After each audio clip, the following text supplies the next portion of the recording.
Stacey Colino and Lisa Van Susteren provide some calming advice for living in a world that often leaves us emotionally exhausted. From Psyche magazine, read by Emma Powell. These days, it's common to feel anxious or outraged, unusually stressed out or fearful about the future, hyperactive, agitated or otherwise on edge. It's a state that we have dubbed emotional inflammation, a phenomenon that's similar to post-traumatic stress stemming from simply living in today's tumultuous world. It's not a term you'll find in the Diagnostic and Statistical Manual of Mental Disorders, the standard guide for the classification of mental health disorders, but the condition which afflicted millions living in our chaotic, confusing, often contentious world before the age of COVID-19 now rages off the charts.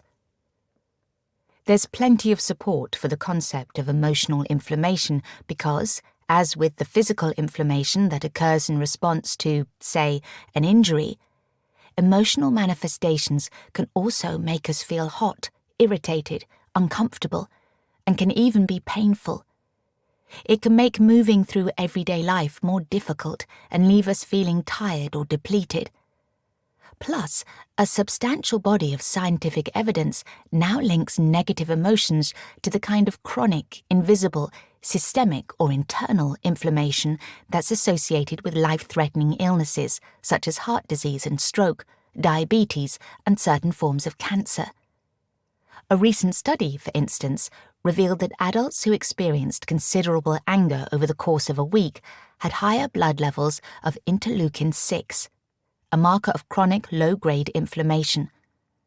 Another study found a strong association between depression and higher interleukin-6 levels. A 2018 study found that several anxiety disorders, including panic disorder, are associated with increased levels of C-reactive protein, another biomarker of chronic inflammation. You get the picture. The fact that our emotions are highly inflamed these days is indisputable, and this reality is harmful for our bodies and minds. A new study from researchers at San Diego State University and Florida State University revealed that in April 2020, adults in the United States were 8 times more likely to meet the criteria for serious mental distress than adults surveyed in 2018. Alcohol consumption has increased considerably, according to surveys, and experts are concerned about increasing rates of alcohol consumption throughout the world since 1990. Think back to just a year or two ago, and you might recall reading about new forms of distress and depletion: scandal fatigue, racial battle fatigue, compassion fatigue, eco-anxiety, news fatigue, apocalypse fatigue, solastalgia, distress caused by environmental change, and so on, that our culture has been experiencing at astonishing rates. People have been hurting emotionally, and there's little mystery as to why. We are shaken by news about gun violence and hate crimes, the ongoing stream of sexual abuse and misconduct scandals, racial injustices, human rights violations, disasters in the natural world, the climate crisis, as well as political discord and dysfunction in the US and around the world. COVID-19 is just the new kid on the block. Then, these kinds of society-level challenges are superimposed upon our own day-to-day challenges: coping with demanding jobs for which we might not be sufficiently compensated, the high cost of modern life, raising kids in a world with increasingly difficult challenges and dangerous temptations, and the like. When we're fortunate enough to begin recovering from one trigger or trauma, another often comes along and becomes the emotional equivalent of reopening the wound and ramping up inflammation anew. Indeed, there can be a priming effect. When you're in the throes of intense stress or emotional inflammation, you can become more sensitive, both physiologically and psychologically, to the next stressor you encounter. It's an effect that's a bit like throwing gas on a simmering flame. The fire gets bigger, hotter, angrier. Research showed that after reading negative news reports, women are more likely to remember the information for longer than men and experience more enduring physiological responses, namely a greater rise in cortisol in response to a stressful activity that occurs the next day. When people hear about the concept of emotional inflammation and its symptoms, they often have an aha moment of recognition, one that makes them feel understood and less alone. Knowing there's a name for how and why you've been feeling so irritable, hot and testy, distressed or anguished, helps these emotions feel a bit less unsettling or alienating. Some people have asked whether there's anyone who isn't experiencing emotional inflammation given the current state of the world.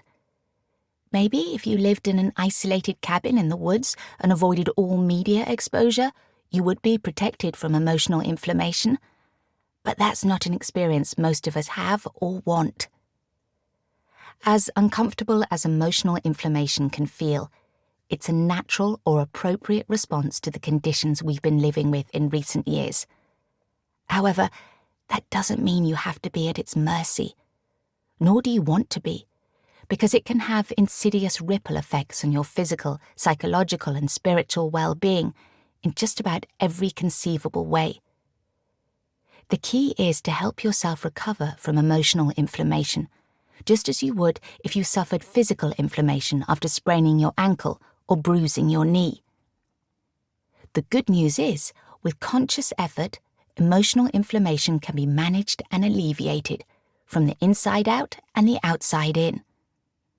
As a starting point, it's essential to prioritize taking care of your body's needs by getting enough good quality sleep, steadying your body's circadian rhythms by dimming artificial lights and setting curfews on digital devices, taking care of your gut microbiome with foods containing probiotics and prebiotics, exercising regularly, and taking time to regularly decompress from stress with meditation or even deep breathing exercises.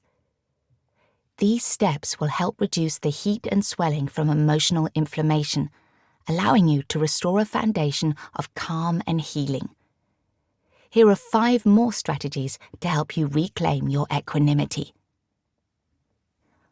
Recognize your feelings. At various times during the day, it helps to pause and ask yourself, how am I feeling? What words would describe my current mood or state of mind? If you have trouble identifying these feelings in your mind, it can help to engage in expressive writing with pen and paper or on your computer. James Pennebaker, a professor of psychology at the University of Texas at Austin, has repeatedly shown in his research that writing about your feelings can help you become better at recognizing and processing them. In one study, he and his colleagues showed that when depression-vulnerable young adults made a habit of engaging in expressive writing for 3 consecutive days, their depressive symptoms declined significantly, as did their tendency to brood, over the course of 6 months.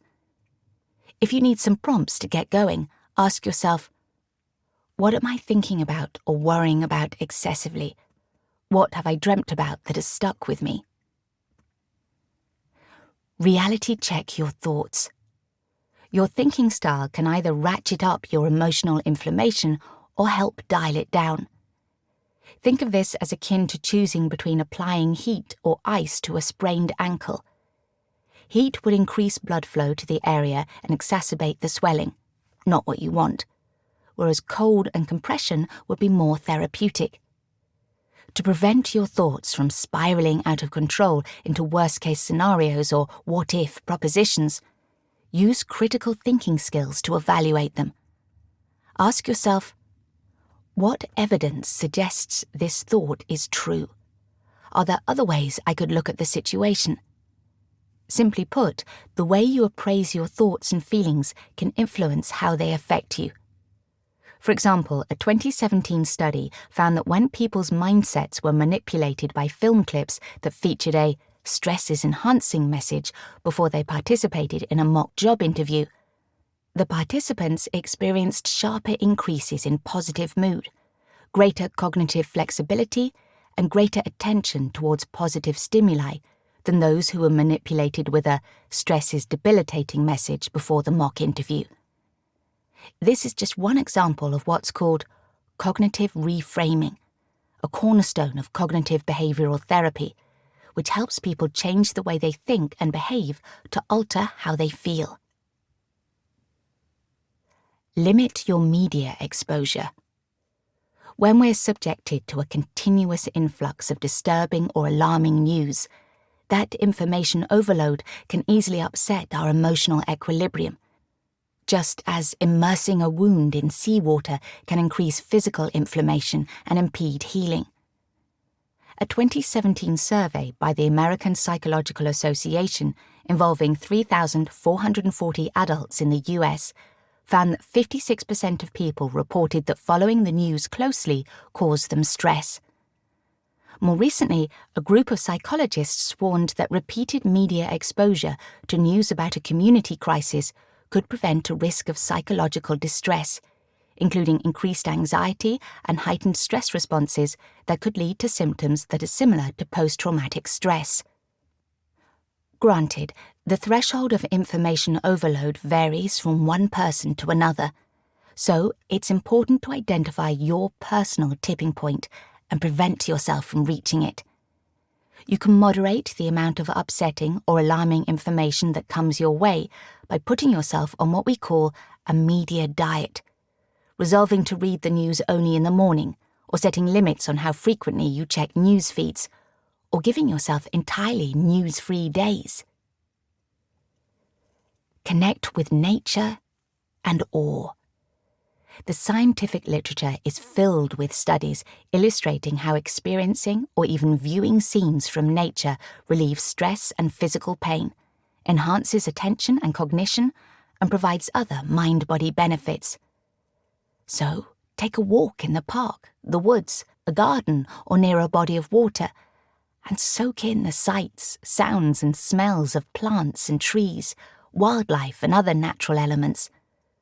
Focus on the repeating patterns, called fractals, that are inherent in the veins of a leaf or crystals in an icicle. Viewing these patterns sends calming messages to the brain that heighten our sense of safety and equilibrium. Tune into the power of awe by gazing at the stars and planets at night, and appreciate the sense of wonder at being a part of something larger than yourself. Become an agent of change. Taking any action to help make the world a more humane and equitable place can have a profound effect on your sense of empowerment and well-being. So make an effort to shift from inaction to action, from bystander to upstander, by recognizing that something is wrong and speaking up or standing up to work to make it right. You can do this in many different ways, both large and small, by financially supporting or volunteering for a cause you believe in, writing letters to elected officials about an important issue, working on a Get Out the Vote campaign, doing things to reduce your carbon footprint, and so much more. Every positive action you take contributes to moving the needle of progress in the right direction and inspires other people to do their part. By taking these steps, you can come to your own emotional rescue at any time, without waiting for the world to change. Ultimately, the key to relieving emotional inflammation is to find the right balance between turning inward and reaching outward. By tending to your upsetting emotions and frazzled state of mind, and engaging in meaningful activities that bring you a sense of purpose, resilience, and connection with others. Instead of simply feeling vulnerable and unsteady, you can redirect the energy behind your outrage, fear, or despair into working to change the upstream conditions that fuel your worries, while finding like-minded people to be at your side. Seizing that opportunity is the hidden gift in emotional inflammation. It's yours for the taking. That was Stacey Colino and Lisa Van Susteren for Psyche magazine about ways to heal your emotional inflammation, published in November 2020. Read by Emma Powell for Curio.